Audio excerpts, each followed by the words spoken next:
representative of the Turkish Embassy, the director of Yunus Emre Institute, academics and students and distinguished people. I am going to talk you about, as you see over there, you know, it is about the implosion of the Ottoman Empire. Implosion of the Ottoman Empire.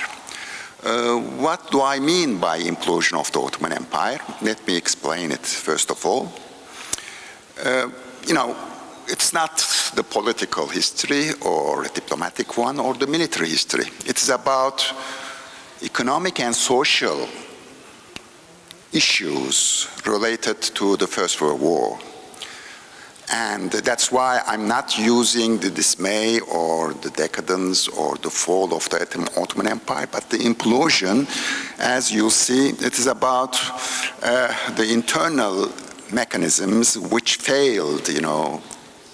In other words, Pax Ottomanica, you know, came to an end as the result of the First World War. As you all know, First World War, you know, is the end of the long 19th century. You know, usually as historians, we initiate 19th century with the French Revolution and end it up with the Great War. Therefore, it is the beginning of the 20th century, in other words. And that war ended four empires: Ottoman Empire, Austro-Hungarian Empire, German and Russian one. And then came into being nation states, as you all know, including the Polish one. But the Turkish war, Great War, did not end in 1918. In other words, Turks had a longer Great War. We even go back to the Balkan Wars, 1913, 12-13, and ends up with our own War of Independence. As you all know, Paris Peace Treaties, you know, these were harsh treaties, and the one with Turkey, Zafer, and Turks did not accept this treaty, then fought it back, and finally, in 1922, the war ended with the victory of the Turks against the Allied powers, as a matter of fact.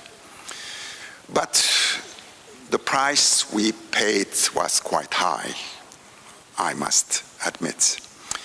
In other words, the population of Turkey within the frontiers of Turkey today lost almost 8 million people, from almost 20 million to 12 million within 10 years, you know, from 1913 to 1923, 24.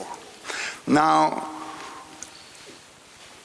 as I know, I'm going to tell you about the Great War, and for a better understanding of Turkey's position, I'm using Turkey because we already started using Turkey during the Great War rather than the Ottoman Empire officially, you know. Therefore, it is a Turkish empire at that time, by the way. In fact, now I'm referring to war finance, first of all. War finance, it is part of the defense economics or war economics, as we call it. I am economist, by the way, but shifted to historical work, you know, and doing history nowadays. Therefore, Great War was not only a military conflict, but at the same time, it was an economic war. It was a total war, and never seen until then.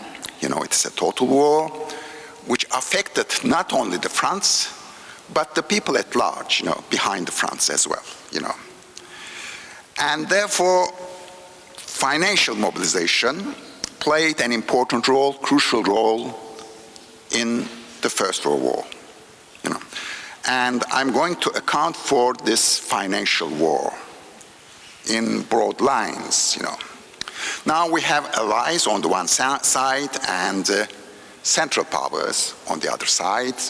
As you all know, Turkey sided with Central Powers, with Germany, Austro-Hungary, Bulgaria, etc. But logistically, Central Powers, you see the position of Central Powers, logistically, Allied powers are much better in position compared to Central Powers. In terms of population, 5 times more than Central Powers. In terms of territory, 11 times larger than Central Powers' territory. And in terms of output, economic output, 3 times. That's why logistically, in the final analysis, if war dragged as it did happen, then it is, it is a gamble for Germany to enter the war, to launch the war, As you see, this is the geography of both sides. On the one hand, we have green, as Allied powers, and orange Central Powers. Of course, with all dependencies, colonial dependencies, etc. Now, of course, the crucial case is the entry of America to the war.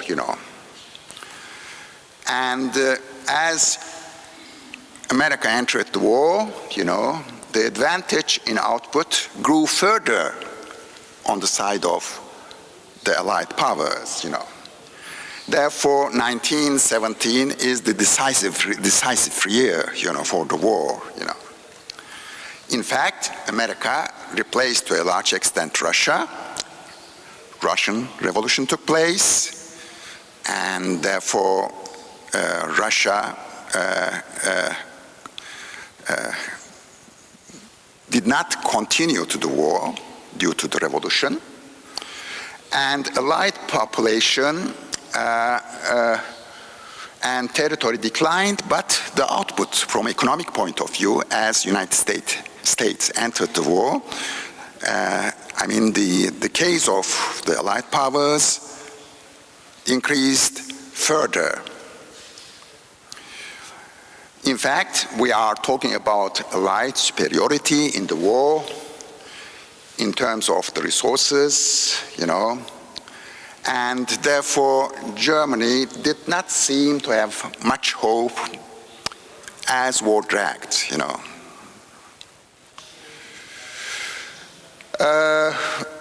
Therefore, for Germany, strategic attack was crucial.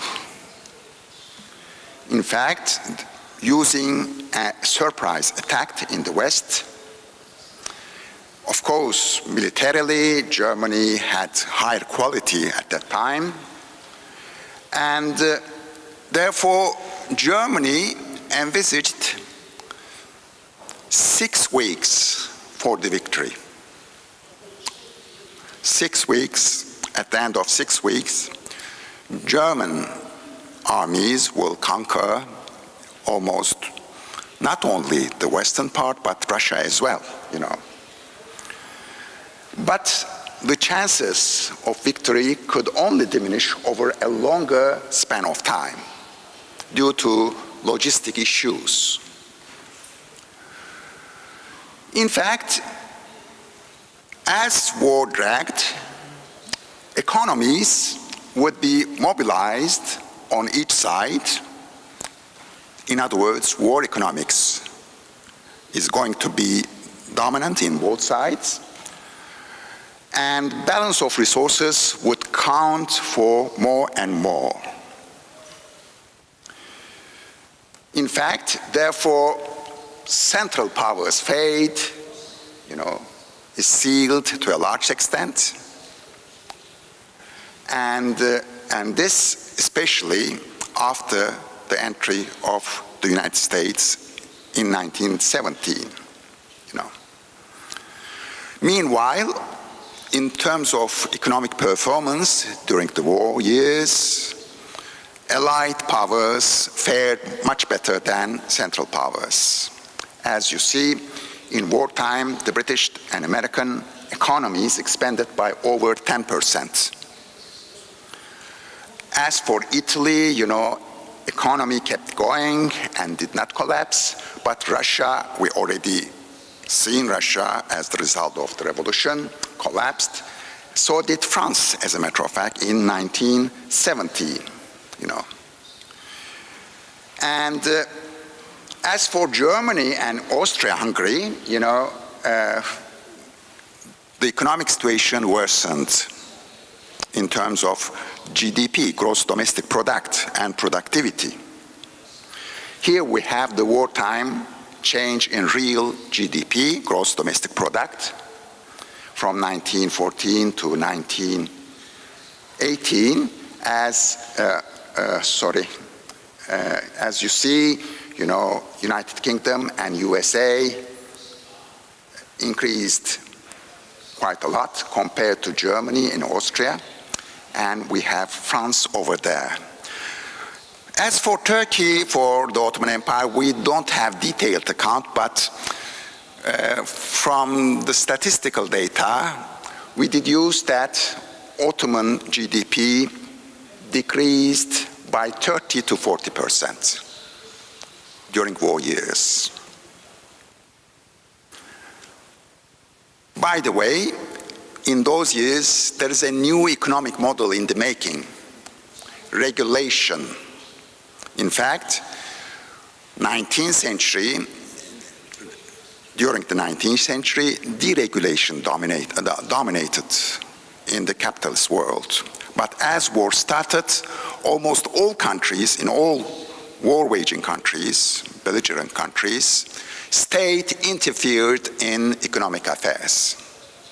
In other words, politics and economics overlapped during the war years. And resources were shifted, as you see, from civilian production to war-related purposes. In other words, the purchasing power of people had to be squeezed in order to provide military equipment or all kinds of ammunition, etc., etc. Therefore, from one pocket to the other pocket. In fact, central planning started at the same time as state interfered in economic affairs, and therefore a new age started, the age of regulation, which lasted until Bretton Woods in 1944. Then again, deregulation and a new economic model after Keynes, John Maynard Keynes' economic model. The prosperity, the social state in Europe, etc., etc., the glorious 30 years, as we call it, until the middle of the 1970s,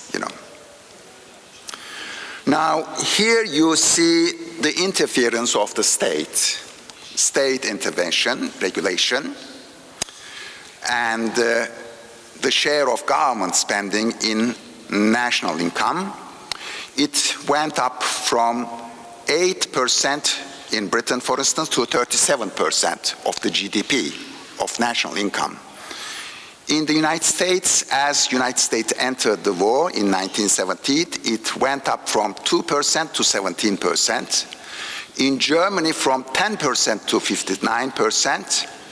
In France, from 10% to 54%. As you see, state is omnipotent, omnipresent from then on, and controlling the heights of economy, dominant heights of economy.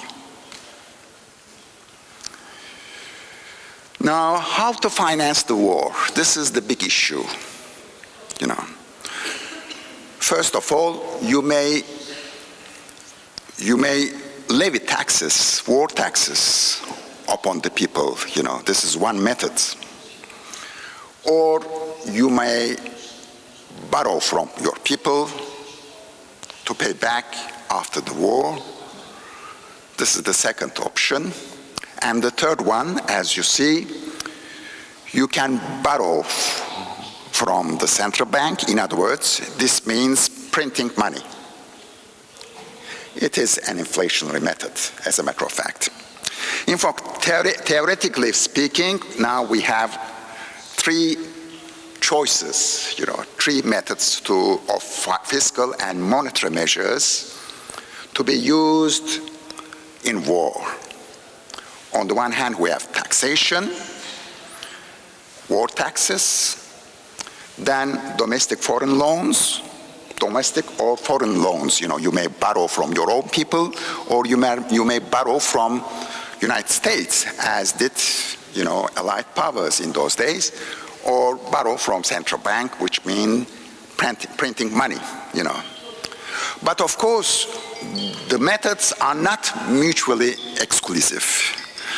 But now we are going to test these three methods over Britain, then Germany, and finally over Turkey.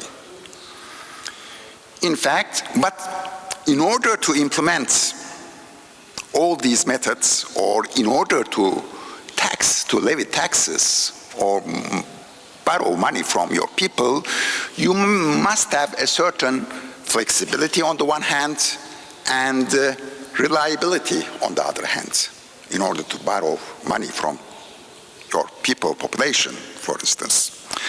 Therefore, we are going to test the first method over United Kingdom,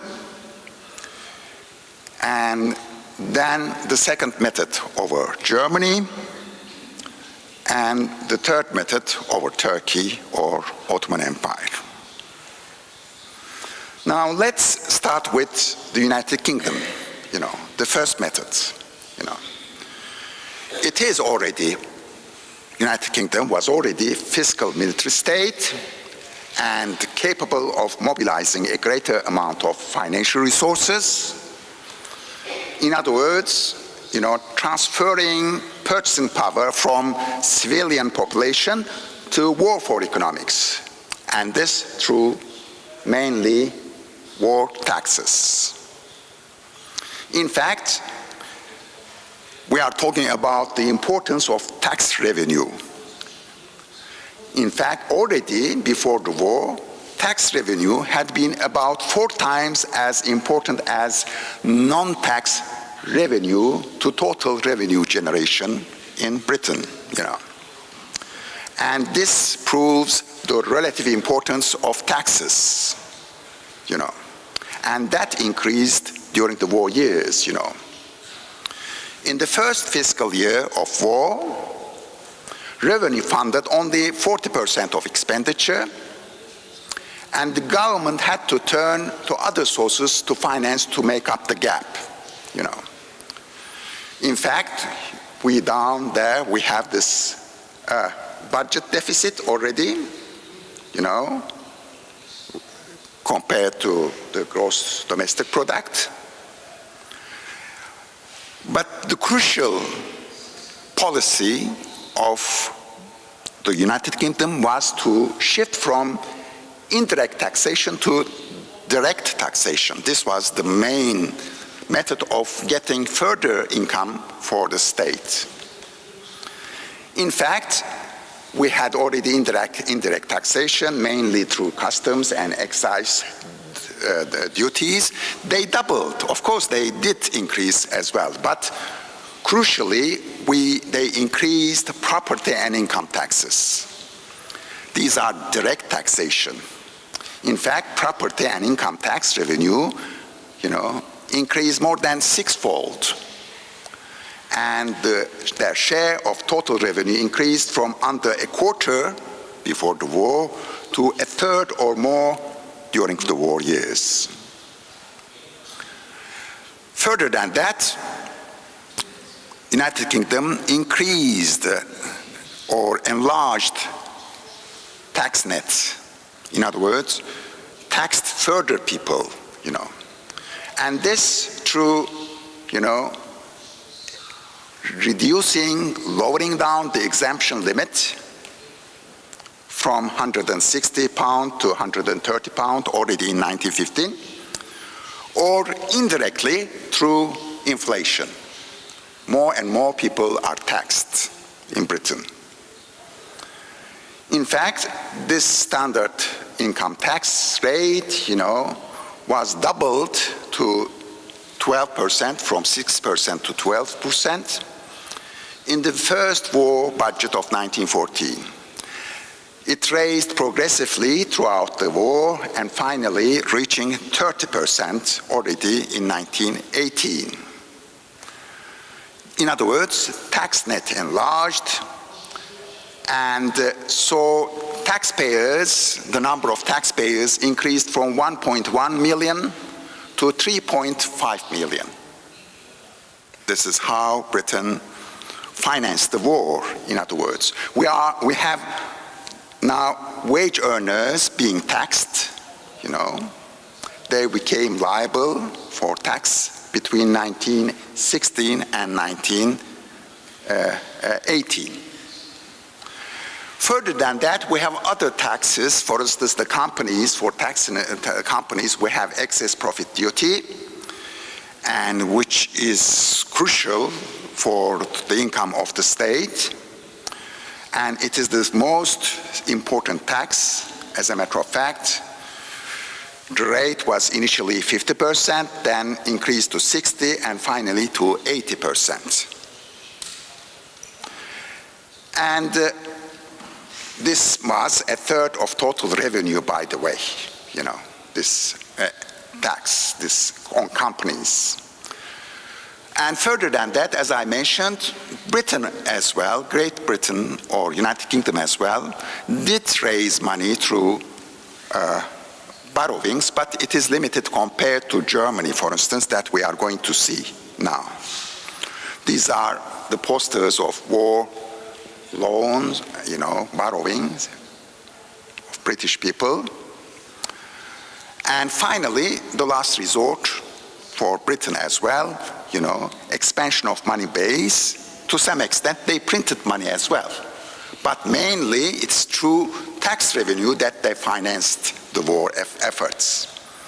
We have the deficit over here, which is increasing, and money base, money supply increasing in Britain as well. But as I mentioned, tax revenues, did fill the gap in those years, And that's why, when you tax people, then you limit purchasing power, and therefore you limit inflationary trends. And therefore, as you see, prices doubled, almost doubled,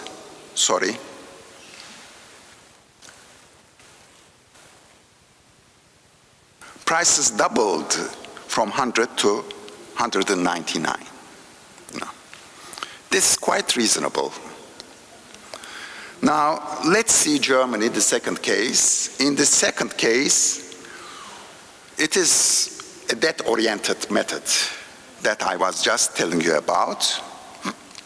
For Germany, borrowing was the main method to fill the deficit, war deficit.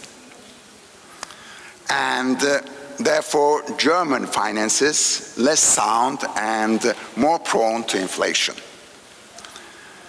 And of course, government debts accumulated, and at the same time, Germany suppressed inflation, and that will leave a heavy burden to post-war years, which is we are going to see the hyperinflation, German hyperinflation, in 1923,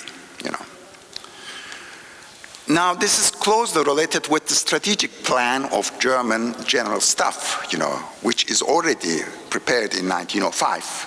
as I already mentioned, decisive blow against France, attacking through neutral Luxembourg and Belgium, before Russia could mobilize its vast army, Therefore, they were contemplating, victory within few weeks, but, as I mentioned, it did not work, and according to their estimate, the war would be over in few weeks, but in 6 weeks, as a matter of fact. But this became a gamble. This plan became a gamble, and therefore Germany had no choice but to issue bonds to a large quantity. And they thought that within a short time they are going to borrow a certain amount of money from people, and that will be paid back through the reparations that they'll get from vanquished countries, allied powers. As I mentioned, this was a desperate gamble, and it was short war strategy. And finally, the end of this illusion, Germany, was stopped by French and British forces near the Marne in early September, at the beginning of the war. And it was obvious that the illusion of a fast victory had faded at that time. But the strange thing is that, Germany had already lost the war in September 1914. But despite that, Turks entered the war in November. This was, Turkey was not far-sighted at that. It did not realize that Germany had already lost the war at that time. And as the war dragged on, government expenditure increased far beyond, and therefore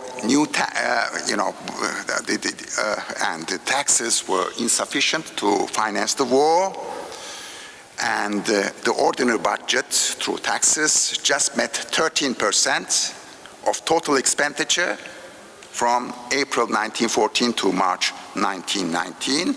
The extraordinary budget, in other words, borrowing, 87%. And war bonds were regularly floated at that time. And just to give you an example, almost all Germans lent their money to the state, just as,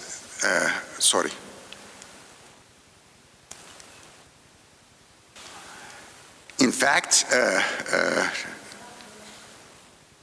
this was the strategy of short war, and the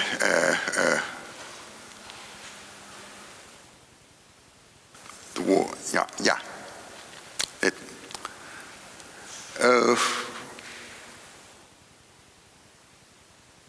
I'm going the wrong way. Sorry about that.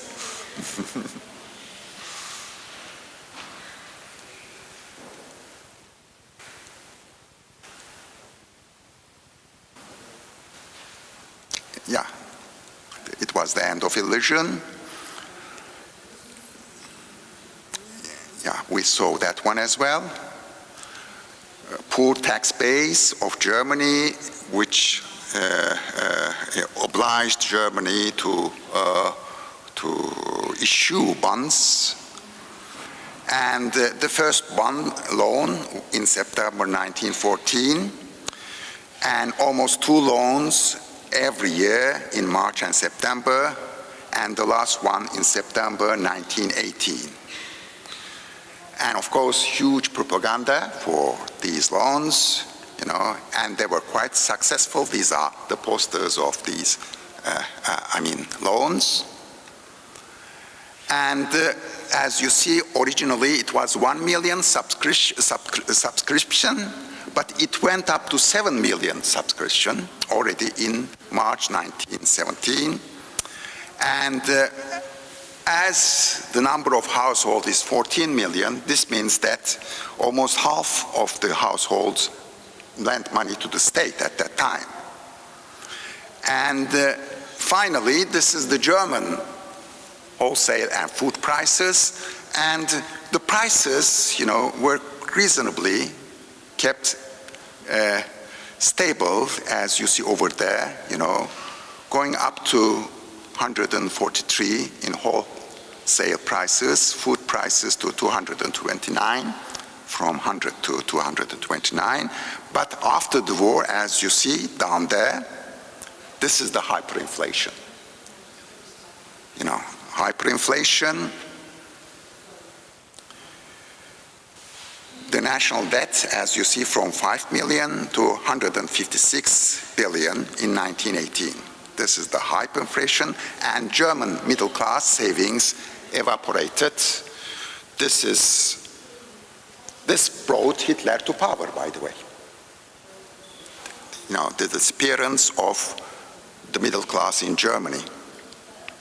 Here we have, the map, how hyperinflation occurred. Before the war, 4 marks brought $1, and after the hyperinflation, 4 trillion mark brought $1. This is the hyperinflation. Now the case, the final case, the Turkish case. Turkey, this is the most unfortunate and dangerous form of financing the war, by the way, as Turkey had no choice, could not further tax people, and no choice or no hope of borrowing from the people, And therefore, Turkey shifted to paper money in 1915. Until then, coins were circulating in the Ottoman Empire, precious metals. Now we have paper money in circulation, and it's very easy to augment the amount of the paper money. But meanwhile, production decreased, as we did already see, 30 to 40%. And this was largely due to the economic structure of the Ottoman Empire of Turkey, This is the consequence of peasant agriculture, and it is a dead weight on the mobilization efforts of the country at that time. And wartime mobilization began by taking resources away from farming, particularly young men and horses, for the army as part of mobilization. And once in the army, these young men and horses still needed to be fed, which implies a diversion of food supplies from rural households to the government purchasers, But this did not happen. The motivation of farmers in the countryside to sell food was greatly reduced as the result of the war. These were subsistence farmers who grew foods partly for their own consumption rather than for the market. What they sold on the market is just to get manufactured goods, such as textile and metal goods, that they need, But usually, they consumed their own agricultural goods. But war dried up the supply of manufactured goods, and therefore most of these small industrial complexes were shifted towards production of military goods. Therefore, no capacity left to supply the countryside. Therefore, peasant farmers retreated into subsistence activities, and they preferred to eat the food themselves than sell it at a low return, As the market supply of food dried up in the towns, food prices soared, increased.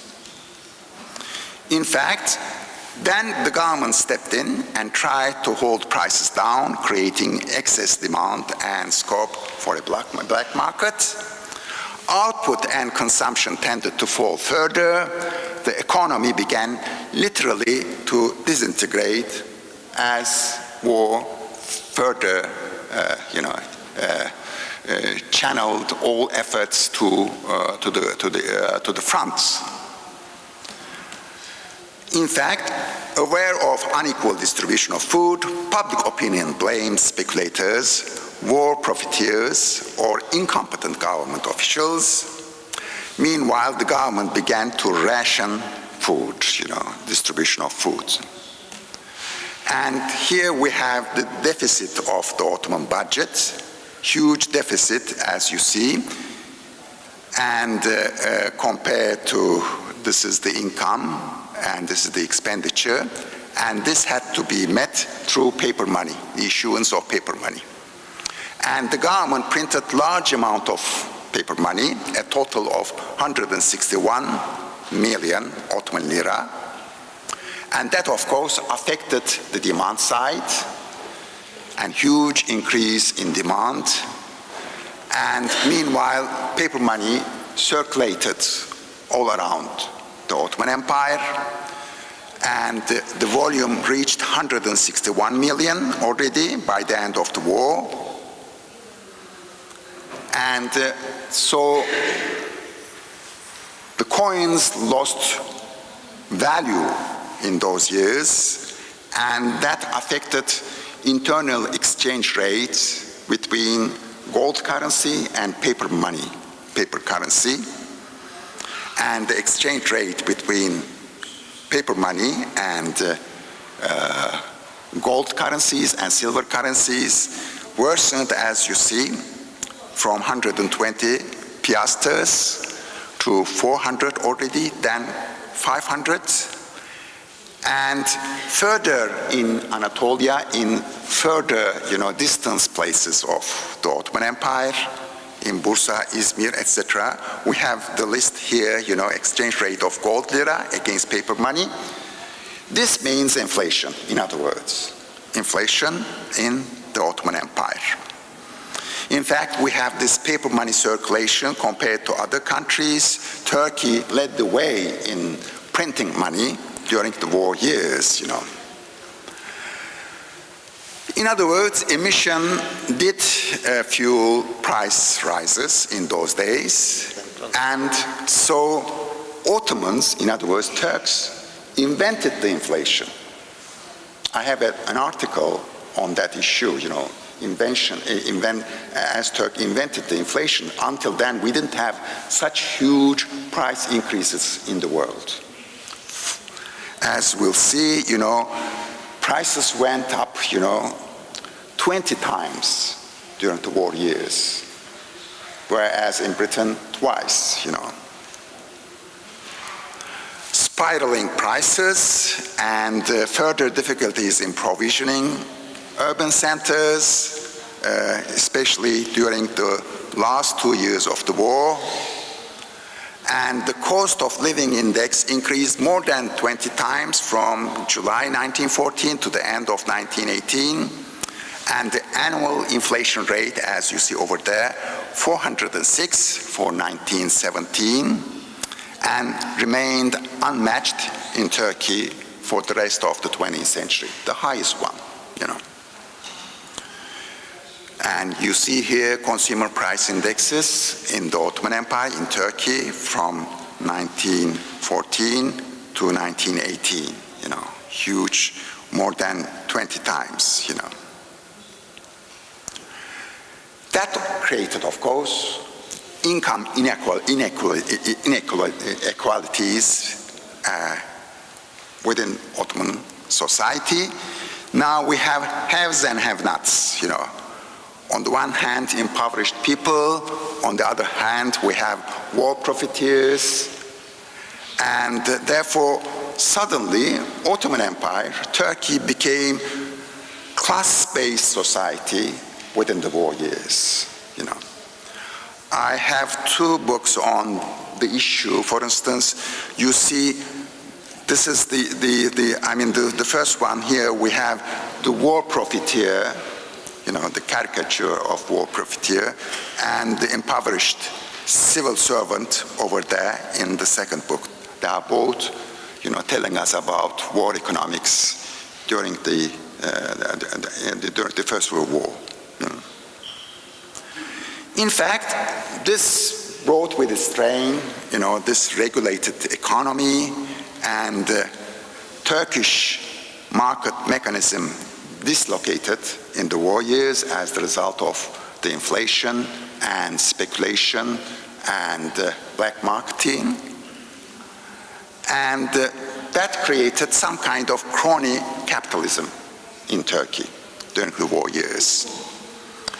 And as so many, those who are near to the government, were given unfair advantages and they manipulated the market in the final analysis. And this played further price mechanism in Turkey. In fact, I am going to tell you this is the black markets becoming dominant in Turkey in those years. And meanwhile, mercantile and industrial entrepreneurs, as the result of relocation and population exchange, etc., disappeared, in the market mechanism. And skilled manpower through the war losses and population exchange as well, And finally, social overhead, capital stocks, due to the war, were badly affected. And the economy of Turkey, as we shifted to nation state, had to be started to be built from scratch. Then there are other factors which affected Ottoman population in those days: high death rates, malnutrition, famine, infectious diseases, deportation, or war calamities, etc. Therefore, as I mentioned, the Republican geography of nowadays lost almost 8 million people, mainly at productive age from 1914 to 1924. And in fact, Ottoman Empire was not prepared militarily or otherwise for a war of long duration, a war of 4 years, And 4-year war period depleted Ottoman economic and financial resources. And this brought to an end the Pax Ottomanica, the peace of Ottoman society. And Turkey shifted, meanwhile, to nation state. And therefore, we call it Ottoman implosion, all these events which took place within Ottoman Empire at that time, an implosion of social order rather than the losses on the fronts. And later on, as we shifted to the Republic, we now adopted balanced budget and sound currency policy due to the traumatic experience of the war. And Republican Turkey did not borrow money in the early years and kept the amount of circulating media until 1939 as it took over from the Ottoman Empire. In fact, this policy was called economic nationalism in those years, or import substitution in a way. It was an inward-looking economic policy through balanced budget and sound currency, and Turkey created its own autarkic economy until the end of the Second World War, and protectionism dominated. Regulation was the rule, and statism, economic statism, was implemented through planning from 30s onwards.